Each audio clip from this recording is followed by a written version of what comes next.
Good morning everyone, আমার একটা নতুন ভিডিওতে তোমাদের সকলকে জানাই ওয়েলকাম। তো আজকে হচ্ছে রবিবার 8ই ডিসেম্বর। আজকে 8ই ডিসেম্বর।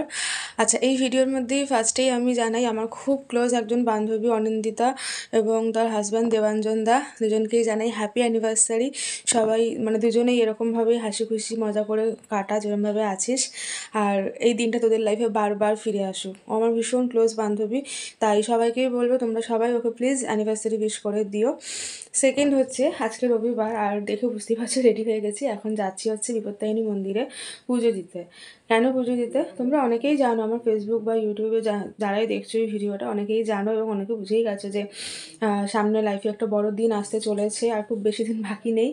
তো তো সেটারই বলা যেতে পারে আজকে শুভ সূচনা করতে যাচ্ছি, মন্দিরে যাচ্ছি। এক ঝলক দেখিয়ে দিলাম। এটা তোমাদের সাথে আমি পরে শেয়ার করবো, আমি যার জন্য ব্যাক সাইডটা দেখালাম, ফ্রন্ট সাইডটা আমি এখনই দেখাবো না, পরে দেখাবো, তোমাদের সাথে শেয়ার করব সব একসাথে। আপাতত যেটা সবাই বলে, বড়রাও বলে যে সবাইকে আমন্ত্রণ জানানোর আগে ভগবানকে, মানে তুমি যেই ঠাকুরকেই মানে মানো কি না মানো, ভগবানকে আগে আমন্ত্রণ জানাতে হয় উচিত, যাতে সব কিছু সুন্দর সুস্থভাবে মিটে যায়। তো সেই জন্যই যাচ্ছি বিপত্তারিণী মন্দিরে, কারণ আমাদের এখানে বিপত্তারিণী মন্দির খুবই জাগ্রত, সেটা অনেকেই জানে, অনেক দূর দূর থেকে মানুষ আসেন এখানে পুজো দিতে। তো তাই মাকেই আগে যাচ্ছি আমন্ত্রণ জানাতে।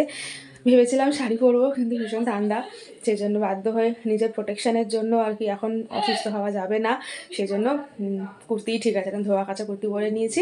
তো চলো যাওয়া যাক, আর তোমাদের সাথে অবশ্যই মাকে দর্শন করাবো।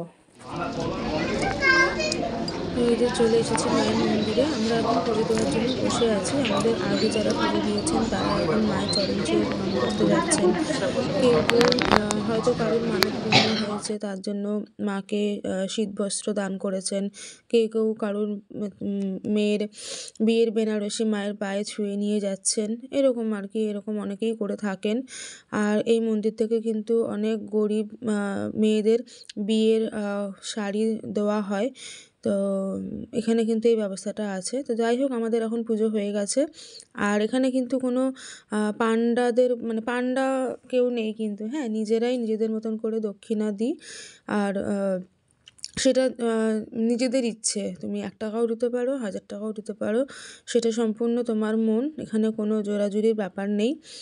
তো এই যে এখন চলে এসেছি প্রায় মায়ের মূর্তির সামনেই, আর অদ্ভুত একটা শান্তি, আর যেই কারণে আমাদের আজকে মেইনলি আসা সেটাও কমপ্লিট করেছি, এবং মাকে মন থেকে বলে গেলাম সব যেন ভালোভাবে সুস্থভাবে মিটে যায়। এটাই তো সকলের চাওয়া থাকে, তাই না? তো তোমরা যদি কেউ এই মন্দিরে আসতে চাও, একবার এসে দেখতে পারো, খুব ভালো লাগবে পুজো দিয়ে। ভিডিওটা কেমন লাগলো জানিও, ভালো লাগলে একটা লাইক কমেন্ট করো। আর এই যে তোমাদের আরও একবার মায়ের দর্শন করিয়ে দিলাম, দেখো কি মানে উজ্জ্বল না? তো চলো, এই ভিডিওটা আজকে এই পর্যন্তই, টাটা।